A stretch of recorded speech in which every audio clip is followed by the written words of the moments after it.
Hello students, মই তোমালোকৰ আজি ক্লাছ 11ৰ বায়োলজি চেপ্টাৰবিলাক ষ্টাৰ্ট কৰিম। এটা জাষ্ট ইন্ট্ৰডাকশ্যন দিম তোমালোকক। বায়োলজি তোমালোকে 9 আৰু 10ত পঢ়িয়া চেপ্টাৰবিলাকে ইয়াত অলপ কি পঢ়িব লাগিব, এডভান্স মেথডত পঢ়িব লাগিব। এক্সপ্লেনেশ্যনবিলাক ইয়াত কি আছে, ডিটেইলত পঢ়িব লাগিব। ক্লাছ 11টো কিয় এটা হায়াৰ ষ্টাডি লেভেলত তোমালোকে পাইছা। ক্লাছ 9-10ত যিবিলাক তোমালোকৰ কনচেপ্ট ক্লিয়াৰ নাছিলে, সেই কনচেপ্টবিলাক ইয়াত ক্লিয়াৰ হৈ যাব। আৰু ক্লাছ 11ৰ ক্লাছবিলাক তোমালোকৰ কনচেপ্ট ক্লিয়াৰটো বহুত ইম্পৰ্টেণ্ট হয়, কাৰণ তোমালোকে ইন ফিউচাৰ যিবিলাকে ডক্টৰ বনিব বিচাৰা তাহাঁতি কি হ'ব লাগিব, বায়োলজিটো ল'লে কম্পিটিটিভ এক্সাম নীট দিব পাৰিবা। নীট দিব লাগিব। নীট মানে কি, অকল ডক্টৰ বনাটোৱে অকল তোমালোকৰ বেছিক এইম নহয় ন। এটন কি হ'ব লাগিব, আমি ভাল ডক্টৰ বনিব লাগিব। ভাল ডক্টৰ বনিবলৈ হ'লে আমাৰ কি থাকিব লাগিব, ভাল মাৰ্কছ স্ক'ৰ কৰিব লাগিব নীটত।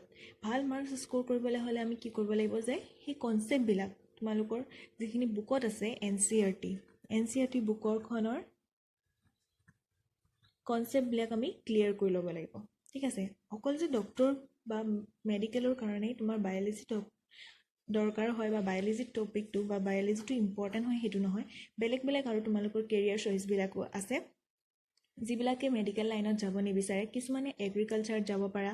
এগ্ৰিকালচাৰ ইউনিভাৰ্চিটিত তোমালোকে ফাৰ্ডাৰ মাষ্টাৰ ডিগ্ৰীৰ কাৰণে এপ্লাই কৰিব পাৰা বায়'লজি ছাবজেক্টটো ল'লে, বা জুলজি বা বটানী পঢ়িব পাৰা। এনেকুৱা ধৰণৰ বহুতবিলাক তোমালোকৰ কি আছে আৰু ৰাস্তা আছে। অকল যে মেডিকেলত এইম হয় সেইটো নহয়। যিবিলাকে মেডিকেলৰ এইম আছে তাহাঁতি তোমাৰ NCERT ভালদৰে ক্লিয়াৰ কৰিব লাগিব। NCERT প্ৰতিটো টপিক তোমালোকে কি কৰিব, ডিটেইলত ষ্টাডি কৰিব লাগিব। ষ্টাডি কৰি পিনি তোমালোকৰ কনচেপ্টটো ল'ব লাগিব। কিন্তু অকল NCERT পাৰপজতে নহয়, কাৰণ তোমালোকে নীটত যিবিলাকে ইচ্ছা নাই বা নীট দিব নিবিচাৰা তাহাঁতি কি হয়, হতাশ হ'ব নালাগে, কাৰণ অকল নীটটোৱে বায়'লজিৰ কাৰণে দৰকাৰ তেনেকুৱা নহয়। ইয়াৰ উপৰিও তোমালোকৰ বহুত বেলেগ কি আছে, ষ্টেপছ আছে। ধৰা এগ্ৰিকালচাৰ ইউনিভাৰ্চিটি আছে, তাত তোমালোকে জুলজি বটানী পঢ়িব পাৰা। BSc বা MSc এগ্ৰিকালচাৰ ল'ব পাৰা, BSc ইন জুলজি ল'ব পাৰা, BSc ইন বটানী ল'ব পাৰা। তাৰ উপৰি কিছুমান ফাৰ্মাচিষ্ট B ফাৰ্ম পঢ়িব পাৰা, M ফাৰ্ম পঢ়িব পাৰা। সেই সকলোবিলাকৰ কাৰণে বা মাইক্ৰ'বায়'লজি আৰু বায়'টেকন'লজি পঢ়িব পাৰা। বহুতবিলাক ষ্টেপছ আছে বায়'লজি। ঠিক আছে, সেই সকলোবিলাকৰ কাৰণে আমি বেছিক যিটো higher secondary first year concept হয়, সেই কনচেপ্টটো আমি কি কৰিব লাগিব, ক্লিয়াৰ কৰিব লাগিব। তোমালোকৰ NCERT বুকখন ছাফিচিয়েণ্ট হয় কনচেপ্টবিলাক ক্লিয়াৰ কৰিবৰ কাৰণে। তাৰ উপৰিও কিছুমান কি আছে, ৰেফাৰেঞ্চ বুক আছে। ৰেফাৰেঞ্চ বুকছবিলাকো তোমালোকে ইউজ কৰিব পাৰা ফৰ মোৰ এক্সপ্লেনেটৰী আনচাৰ্ছ। বেছি এক্সপ্লেইনত যদি টপিকটো জানিবলৈ ইচ্ছা যায়, তেতিয়াহ'লে তোমালোকে ৰেফাৰেঞ্চ বুকবিলাক কি হ'ব পাৰে, ইউজ কৰিব পাৰা। মই তোমালোকক যেতিয়া নোটছ দিম তেতিয়া তোমালোকৰ ৰেফাৰেঞ্চ বুককেইখনৰ নামটো দি দিম। ঠিক আছে, এতিয়া আমি কৈ আছোঁ যে টাৰ্মটো ইউজ কৰি আছোঁ বায়'লজি ডেফিনেশ্যনছটো জানিব লাগিব। What is biology? The term biology is derived from the two Greek words bios and logos. Here the meaning of the bios is, bios mane hoise life and logos mane hoise ki study. Therefore we can say biology is the study of life, or biology is the study of life or living things or living things. Biology মানে হৈছে কি, study of life. লাইফৰ বিষয়ে study কৰা ছায়েন্সৰ যিটো branch তাকে কি কোৱা হয়, বায়'লজি বুলি কোৱা হয়। বায়'লজি বেচিকেলি আমাৰ কি হয়, 3টা পাৰ্ট আছে। সেই 3টা পাৰ্ট কি তিনিটা পাৰ্টত বায়'লজিটো বেচিকেলি ভাগ কৰিব পাৰি। ফাৰ্ষ্ট যিটো পাৰ্ট হৈছে সেইটো হৈছে জুঅ'লজি,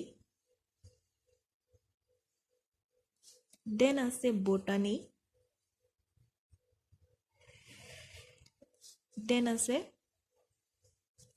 মাইক্ৰ'বায়'লজি।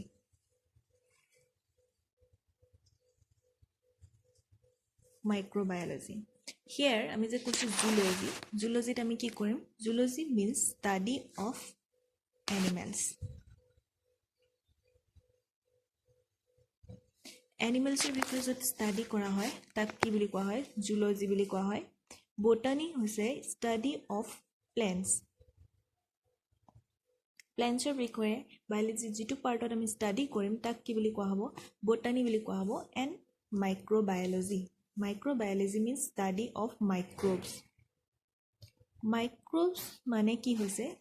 Microbes বিলাক হৈছে they are not visible with our naked eyes. আমি খালি চকুৰে microbes বিলাক আমি নেদেখো. ঠিক আছে? খালি চকুৰে নেদেখো মানে তাহাঁতক কিহৰ দ্বাৰা আমি অকল ভিজিবল হ'ব? মাইক্ৰস্কোপিক.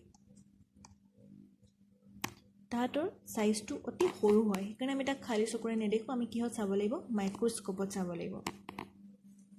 ঠিক আছে? এই তিনিটা বেসিক্যালি বায়োলজি পাৰ্ট হয়. জুলজি তোমালোকে ইয়াত পঢ়িব পাবা, ষ্টাডি অফ এনিমেলছৰ বিষয়ে আমি পঢ়িম, এনিমেল কিংডমৰ বিষয়ে পঢ়িম, ষ্টাডি অফ প্লেণ্টছৰ বিষয়ে পঢ়িম, প্লেণ্ট কিংডমৰ বিষয়ে পঢ়িম, প্লেণ্টছৰ ডিফাৰেণ্ট পাৰ্টছবিলাকৰ বিষয়ে পঢ়িম, মাইক্ৰ'বায়'লজিৰ বিষয়ে তোমালোকে পঢ়িবা, মাইক্ৰ'বছবিলাকৰ বিষয়ে তোমালোকে ডিটেইলত পঢ়িবা যে মাইক্ৰ'বছ মানে কি হয়, ডিফাৰেণ্ট মাইক্ৰ' অৰ্গেনিজমছবিলাকৰ ষ্ট্ৰাকচাৰবিলাক কেনেকুৱা হয়, কি কি এক্সাম্পল হয় মাইক্ৰ'বছবিলাকৰ, সেইবিলাক আমি কি তোমালোকৰ ইয়াত ডিটেইলত ষ্টাডি কৰিম. এতিয়া আমি আহোঁ তোমালোকৰ চিলেবাছখনলৈ. ঠিক আছে? ইয়াত চিলেবাছখনত তোমালোকৰ ইউনিট হিচাপে ভাগ কৰা হৈছে, মানে 22টামান চেপ্টাৰ আছে. 22টামান চেপ্টাৰ নহয়, মানে 22টা চেপ্টাৰ তোমালোকৰ বায়'লজি বুকত আছে. ফাৰ্ষ্ট ইউনিটটো হৈছে তোমালোকৰ diversity. Diversity in the living world. In the living world. Diversity in the living ৱৰ্ল্ডত তোমালোকৰ চেপ্টাৰ 3টা আছে, 1, 2, 3 and 4. 4টা চেপ্টাৰ আছে. চেপ্টাৰ 1ত আমি ষ্টাডি কৰিম কি? লিভিং ৱৰ্ল্ডৰ ওপৰত. লিভিং ৱৰ্ল্ড মানে কি তোমালোকে পাইছা যে জানা ন ডেফিনেশ্যনটো, হোৱাট ইজ লিভিং আৰু হোৱাট ইজ নট লিভিং. যিবিলাকৰ লাইফ আছে সেইবিলাকক লিভিং বুলি কোৱা হয়, আৰু যিবিলাকৰ লাইফ নাই সেইবিলাকক কি বুলি কোৱা হয়? নন লিভিং ৱৰ্ল্ড বুলি কোৱা হয়. সেইবিলাকৰ বিষয়ে আমি ইয়াত পঢ়িম. নেক্সট তোমালোকৰ চেপ্টাৰ 2ত পঢ়িব লাগিব বায়'লজিকেল ক্লাছিফিকেশ্যন. কিছুমান নতুন টাৰ্ম তোমালোকে পাবা, টাৰ্মবিলাকৰ পাই পিনি তোমালোকে ভয় খাব নালাগে, বহুত ইজি হয় তোমালোকৰ চেপ্টাৰবিলাক. ডিটেইলত অলপ পঢ়িব লাগিব, এইবোৰ তোমালোকে সকলোবিলাক 9-10ত পাই আহিছা. জাষ্ট আমি এইখিনি ইয়াত অলপ কি ব্ৰডলি ষ্টাডি কৰিম. বায়'লজিকেল ক্লাছিফিকেশ্যনছ, এনিমেলছবিলাক বা প্লেণ্টছবিলাকক কেনেকৈ ক্লাছিফাই কৰা হৈছে, কি ভাগত ভাগ কৰা হৈছে. চিম্পল টাৰ্ম ক্লাছিফিকেশ্যনছ মানে এনিমেলছ বা প্লেণ্টছবিলাকক কেনেকৈ ভাগ কৰা হৈছে সেইবিলাকৰ বিষয়ে আমি চেপ্টাৰ 2ত ষ্টাডি কৰিম. চেপ্টাৰ 3 আছে plant kingdom. Plant kingdom. Plant kingdom মানে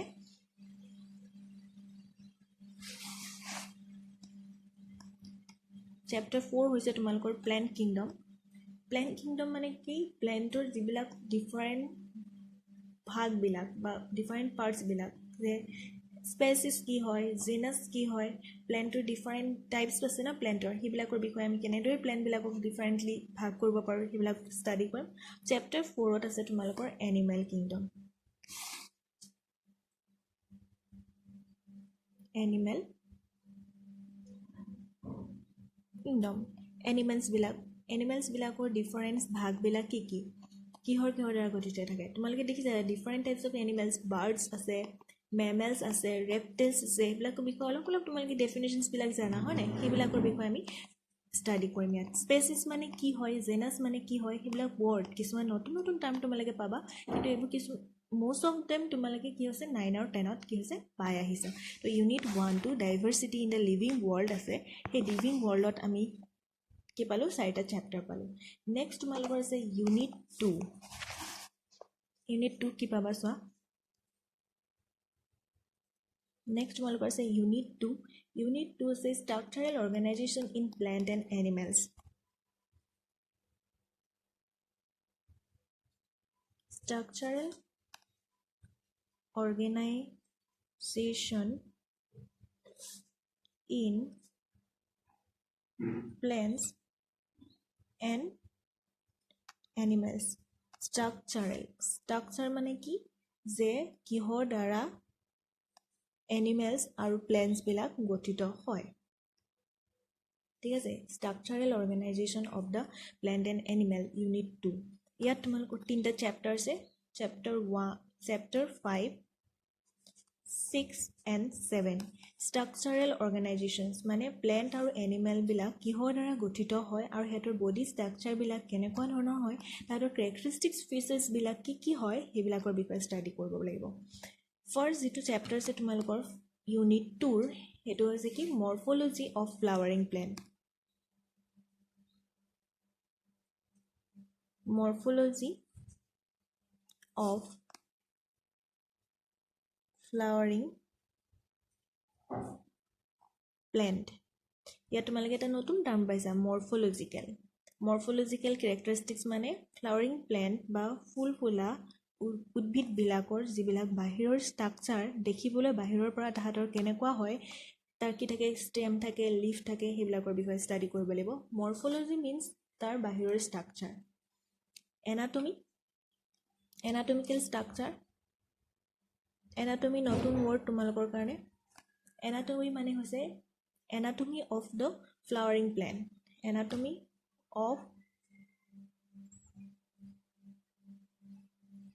flowering প্লেণ্টজোপাৰ ভিতৰৰ ষ্ট্ৰাকচাৰবিলাক ষ্টেমবিলাকৰ ভিতৰৰ ষ্ট্ৰাকচাৰটো কেনেকুৱা ৰুটছবিলাকৰ ভিতৰৰ ষ্ট্ৰাকচাৰটো কেনেকুৱা সেইবিলাকৰ বিষয়ে আমি কি পঢ়িম anatomy of the flowering plant next তোমালোকৰ যিটো আছে চেপ্টাৰ 7ত তোমালোকে পঢ়িবা structural organisation in animal organization in এনিমেলৰ ষ্ট্ৰাকচাৰটো বা এনিমেলছ বডিবিলাক কিহৰ দ্বাৰা গঠিত হয় কিছুমান এনিমেলছ আমি জানো যে এটা ছিংগল চেলৰ দ্বাৰা গঠিত হয় কিছুমান মাল্টি চেলুলাৰ অৰ্গেনিজমছ বা এগালমান চেলৰ দ্বাৰা তাহাঁতি গঠিত হয় তো এটা ইউনিট 2ত আমি কি পালোঁ structural organisations in plants and animals সেইবিলাকৰ বিষয়ে আমি ষ্টাডি কৰিম Unit 1 and Unit 2 chapter kita আমি কলো next তোমালোক আছে Unit 3 chapter kita আমি কম যে structure and function again structure and functions ইয়াত আমি animal structure বা animalsৰ basic যিটো component হয় তোমালোকে জানা যে সকলোবিলাক animals বা plants কিহৰ দ্বাৰা গঠিত হয় চেলৰ দ্বাৰা গঠিত হয় ইউনিট 3 তোমালোকৰ চেপ্টাৰ এগেইন তিনিটা আছে চেপ্টাৰ 8 9 and 10 এই তিনিটা চেপ্টাৰটো আমি এগেইন আমি ইয়াৰ বিষয়ে চেলছৰ বিষয়ে পঢ়িম বায়োমলিকুলছ কি হয় চেল চাইকেল কি হয় চেল ডিভিজনছ কি হয় সেইবিলাকৰ বিষয়ে পঢ়িম দেন তোমালোকৰ আছে ইউনিট 4টো বহুত ইম্পৰ্টেণ্ট হয়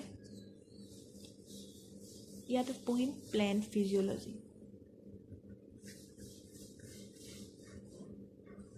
ফিজিঅ'লজি মানে কি প্লেণ্টে ডিফাৰেণ্ট ফাংচনছবিলাক ফিজিঅ'লজিকেল এক্টিভিটিবিলাক মানে transportation nutritions photosynthesis respirations growth and development এইবিলাকৰ পঢ়িম ইয়াত চেপ্টাৰ 11 12 13 14 15 ইয়াত এইকেইটা চেপ্টাৰ আছে ইয়াত বেচিকেলি প্লেণ্ট ফিজিঅ'লজি মানে আমি কি পঢ়িম transport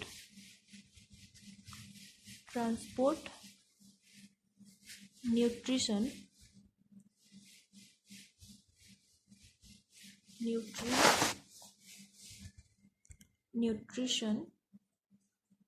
photosynthesis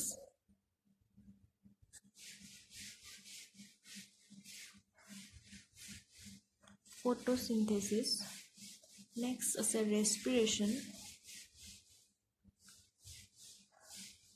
respirations growth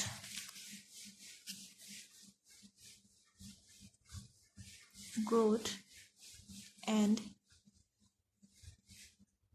development এইকেইটা চেপ্টাৰত আমি এইকেইটা পঢ়িলোঁ মানে প্লেণ্ট ফিজিঅ'লজি ইউনিট 4টো আছিলে প্লেণ্ট ফিজিঅ'লজিত এইকেইটা চেপ্টাৰ আছে 11 12 13 14 15 11টোত পঢ়িম আমি ট্ৰান্সপৰ্টৰ বিষয়ে 12টোত পঢ়িম নিউট্ৰিশ্যনৰ বিষয়ে প্লেণ্টে কেনেকৈ খাদ্য পায় তাৰ খাদ্যখিনি কেনেকৈ প্ৰস্তুত কৰিব পাৰে চেপ্টাৰ 13ত পঢ়িম ফটোচিন্থেসিস মানে উদ্ভিদজীৱাই কেনেকৈ খাদ্য প্ৰস্তুত কৰিব পাৰে ৰেস্পিৰেশ্যন চেপ্টাৰ নম্বৰ 14ত পঢ়িম ৰেস্পিৰেশ্যনছ মানে উদ্ভিদে কাৰ্বন ডাই অক্সাইডটো কেনেকৈ এৰি দিয়ে আৰু অক্সিজেনটো কেনেকৈ ইনটেক কৰে সেইবিলাকৰ বিষয়ে পঢ়িম ঠিক আছে গ্ৰোথ এণ্ড ডেভেলপমেণ্টৰ বিষয়ে পঢ়িম প্লেণ্টছৰ গ্ৰোথটো কেনেকৈ হ'ল আৰু ডেভেলপমেণ্টটো কেনেকৈ হ'ল আৰু লাষ্ট তোমালোকৰ এটা আছে কি ইউনিট 5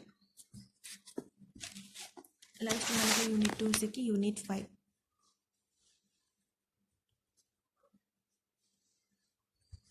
ইউনিট 5টোত আমি এইটো যেনেকৈ ইউনিট 4টোত প্লেণ্ট ফিজিঅলজি পঢ়িছিলোঁ ইয়াত আমি পঢ়িম হিউমেন ফিজিঅলজি সেম ইয়াত তোমালোকৰ কেইটা চেপ্টাৰ আছে ইয়াত চেপ্টাৰ নম্বৰ আছে 16 17 18 19 20 21 and 22 প্লেণ্ট ফিজিঅলজি নিচিনা সেম হয় হিউমেন ফিজিঅলজি মানে ইয়াৰ আমি কি পঢ়িম হিউমেন ফিজিঅলজিবিলাকৰ বিষয়ে কি আছে ডাইজেশ্যন খাদ্য যে আমি গ্ৰহণ কৰিলোঁ এইটো ডাইজেষ্টেড কেনেদৰে হ'ব গেছিয়াছ এক্সচেঞ্জ ব্ৰেথিং মানে ৰেস্পিৰেশ্যনছ কেনেদৰে হ'ব সেইটো পঢ়িম বডি ফ্লুইডছ এণ্ড চাৰ্কুলেশ্যনছ এইটো ইম্পৰ্টেণ্ট হয় ব্লাড ফ্ল' আমাৰ বডিত কেনেদৰে হ'ব ব্লাড কি হয় আৰু different types of body fluid কি থাকে সেইবিলাকৰ বিষয়ে আমি পঢ়িম লোক'মোশ্যনছ এণ্ড মুভমেণ্টৰ বিষয়ে পঢ়িম লোক'মোশ্যন মানে কি প্লেণ্টবিলাকে মুভমেণ্ট এটা জেগাৰ পৰা আন এটা জেগালৈ কেনেদৰে যাব পাৰে এক্সক্ৰিটৰী প্ৰডাক্টবিলাক কি হয় আমাৰ যিবিলাক ৱেষ্ট মেটেৰিয়েল আছে সেইবিলাক আমাৰ বডিৰ পৰা কেনেদৰে ৰিমুভ হয় এক্সক্ৰিটৰী ছিষ্টেমৰ বিষয়ে পঢ়িম নিউৰেল কণ্ট্ৰল এণ্ড কোঅৰ্ডিনেশ্যনছ আমি বাহিৰৰ যিবিলাক এনভাইৰমেণ্ট আছে সেই এনভাইৰমেণ্টেলবিলাক আমি কি কৰিব পাৰোঁ চেঞ্জ কৰিব পাৰোঁ সেই চেঞ্জ কৰা প্ৰচেছটো কি হয় চেঞ্জ অৰ্গেনছ আছে ন সেইটো কোৱা হয় neural control and coordination chemical control আমাৰ বডিত কি হয় কিছুমান মেটাবলিজিম হয় মেটাবলিজিম কি হয় সেইবিলাক মানে কি বডি যিবিলাক আমাৰ প্ৰচেছ হৈ থাকে যেনেকৈ ডাইজেশ্যনছ হৈ আছে যে কমপ্লেক্স ফুড পাৰ্টিকুলছটো ব্ৰেকডাউন হৈ পিনি ছিংগল ফুডলৈ কনভাৰ্ট হৈছে বা সি কি হৈছে কাৰ্বহাইড্ৰেটটো ব্ৰেকডাউন হৈ পিনি কি হৈছিলে চুগাৰলৈ কনভাৰ্ট হৈ গৈছে সেইবিলাক কি হয় কিছুমান মেটাবলিজিম হয় এইবিলাকৰ কাৰণে কিছুমানে আমাৰ কি হয় কিহৰ মেটাবলিজিমবিলাক বা কেমিকেল কোঅৰ্ডিনেশ্যনছবিলাকত সেইবিলাক বিষয়ে পঢ়িম মানে কেনেকৈনো এইবিলাক কেমিকেল চেঞ্জেছবিলাক হৈছে বিষয়ে ডিটেইলত ষ্টাডি কৰিম